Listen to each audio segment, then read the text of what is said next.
नमस्कार, एक बार फिर से स्वागत है मेरा यूट्यूब चैनल श्याम सर पर। आइए समझते हैं सांख्यिकी से रिलेटेड क्वेश्चन जो कि ऑब्जेक्टिव में पूछता है। अभी समझेंगे हम, इसके पिछले वीडियो में समझे थे माध्य के बारे में, अब समझेंगे हम लोग माध्यिका के बारे में। तो सबसे पहले जानना है कि माध्यिका होता क्या है। माध्यक या माध्यिका, माध्यक या माध्यिका एक ही चीज है। इसको बोलते हैं मीडियन, इसको हम लोग बोलते हैं मीडियन। और इसका संकेत चिन्ह होता है एम से, इसको दिखाया जाता है। संकेत चिन्ह क्या होता है? एम होता है। तो पहले ये जानना है कि ये माध्यक होता क्या है। तो दिए गए आंकड़े में ऐसी संख्या, दिए गए आंकड़े में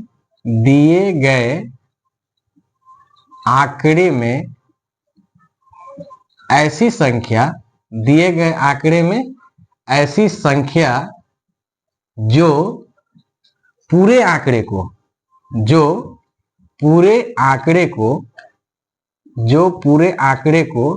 दो बराबर भागों में बांट देती है। दो बराबर भागों में बांट देती है, दो बराबर भागों में बांट देती है, उसी को हम क्या कहते हैं? माध्यक कहते हैं। इसके लिए दो फार्मूला है। एक फार्मूला होता है यदि संख्या सम हो, और एक फार्मूला होता है यदि संख्या विषम हो। तो पहला फार्मूला है कि यदि संख्या सम हो, यदि संख्या सम हो तो m बराबर क्या होगा? n बाई टूवा पद,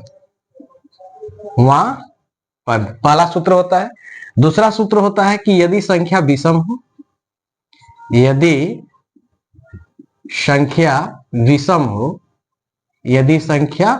विषम हो तो इसके लिए सूत्र लगेगा m बराबर n प्लस वन बाई टूवा पद, n प्लस वन बाई टूवा पद। अब ऑब्जेक्टिव एक नंबर का इक्वेशन पूछता है तो हम इसको जल्दी से जल्दी कैसे सॉल्व कर सकते हैं और मेरा गलत भी ना हो। तो देखिए, जैसे क्वेश्चन आ जाए, मान लीजिए यहां दे दिया 6, 12, 8, 4, 9, 2, 10 का माध्यिका बताएं। तो याद रखना है कि जब भी माध्यक यानी कि माध्यिका जब भी हमको निकालना है तो सबसे पहले संख्या को बढ़ते क्रम या घटते क्रम में सजा लेंगे, आरोही क्रम या अवरोही क्रम। तो आइए सबसे पहले इस संख्या को हम लोग सजाते हैं, बढ़ते क्रम या घटते क्रम, दोनों तरह से आप सजा सकते हो संख्या को। या तो आप बढ़ते क्रम में लिख दीजिए, नहीं तो फिर घटते क्रम में लिख दीजिए। तो चलिए हम इसको बढ़ते क्रम में लिख देते हैं संख्या को। तो बढ़ते क्रम में संख्या कैसे लिखाएगा? तो सबसे छोटा, उससे बड़ा, उससे बड़ा, अंतिम में सबसे बड़ा। तो सबसे छोटा संख्या कौन है इसका? 2 हो गया। उसके बाद कौन है? 4, देखिए 2, उसके बाद है 4। फिर देखेंगे कि उसके बाद संख्या कौन है, तो 4 के बाद बड़ी संख्या है 6 कर लिए। उसके बाद देख लिए कौन है, तो है 8, तो यहां लिख देंगे 8। उसके बाद है 9, तो यहां लिखेंगे 9। उसके बाद है 10, तो यहां हो गया 10। उसके बाद 12 है तो 12। याद रखना है कि जब भी आपको माध्यक निकालना है तो सबसे पहले बढ़ते क्रम या घटते क्रम में संख्या को सजा लेना है। उसके बाद कोई फॉर्मूला नहीं लगाना है, किसी भी फॉर्मूला को बिना लगाए हम इसको बता सकते हैं कि इसका माध्यक कौन है।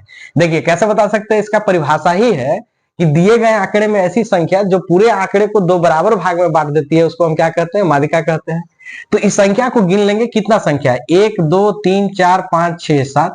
यानी कि यह संख्या कितना है? 7 यानी कि विषम संख्या है। तो इसके बीच में कौन संख्या पड़ेगा? तो 1, 2, 3 के छोड़ के उसके बाद इसका बीच में संख्या कौन पड़ा? ये 8। बीच में संख्या कौन है? 8। क्यों पड़ा बीच में? इसके पीछे देखिए, इसके पीछे कितने संख्या है? 3। और इसके बाद भी कितना संख्या है? 3। यानी कि इस पूरे आंकड़े को बांटने वाली संख्या कौन हुई? 8। यानी कि इसका माध्यक बराबर कितना हो जाएगा? 8। यही इसका आंसर हो जाएगा। बिना किसी फॉर्मूला को लगाए हम बिल्कुल आसानी से, सावधानी से इसको हम सबसे पहले क्या करेंगे? बढ़ते क्रम या घटते क्रम में सजा लेंगे। उसके बाद बीच वाले संख्या को, जो बीच में संख्या आएगा वही इसका आंसर हो गया। अब यहां पे मन में आ रहा होगा कि ये तो संख्या अगर 1, 2, 3, 4, 5, 6, 7 है तो ऐसे बन गया। अगर यही सम में आ जाए तो क्या करना? बिल्कुल नहीं बगाना है। अगर सम में इसी संख्या को अगर मान लीजिए हम सम में एक कम करके लिखते हैं, जैसे देखिए यही संख्या है 2, 4, 6, 8, 9, 10। अब यहां गिनेंगे तो 1, 2, 3, 4, 5, 6।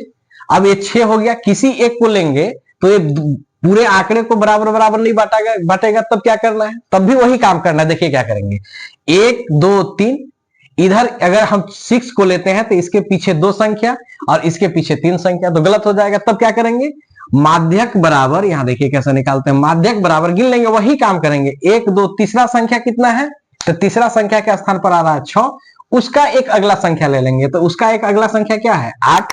तो दोनों संख्या को लेंगे 6 + 8 और 2 से भाग दे देंगे। अब जोड़ दीजिए, 6 8 14 बटा 2 काट देंगे 7, यानी कि माध्यक का आंसर कितना आ गया, 7। अब देखिए थोड़ा सा अगर ध्यान दीजिएगा तो 7 जो है इस संख्या रेखा में कहां होगा, तो 7 6 से बड़ा होता है और 8 से छोटा होता है। तो 7 जब भी यहां रहेगा तो कहां रहेगा, ये 6 और 8 के बीच में ही होगा। तो क्या होगा, 7। तो अब देखिए कि 7 ऐसा जगह पर स्थित है कि इसके पीछे भी 3 संख्या, इसके आगे भी 3 संख्या। तो इसका फाइनली आंसर माध्यक का कितना आ जाएगा, 7। जब भी आपको ऑब्जेक्टिव में डायरेक्ट माध्यक निकालने के लिए बोलेगा तो बिना कोई फॉर्मूला लगा बहुत सावधानी से उसको बढ़ते क्रम या घटते क्रम में सजा लेना है, और सजाने के बाद ठीक उसके बीच के संख्या को उठाकर रख देना, वही आपका आंसर हो गया। उम्मीद करते हैं कि आपको यह टॉपिक समझ में आया होगा। फिर मिलते हैं अगले वीडियो में, धन्यवाद।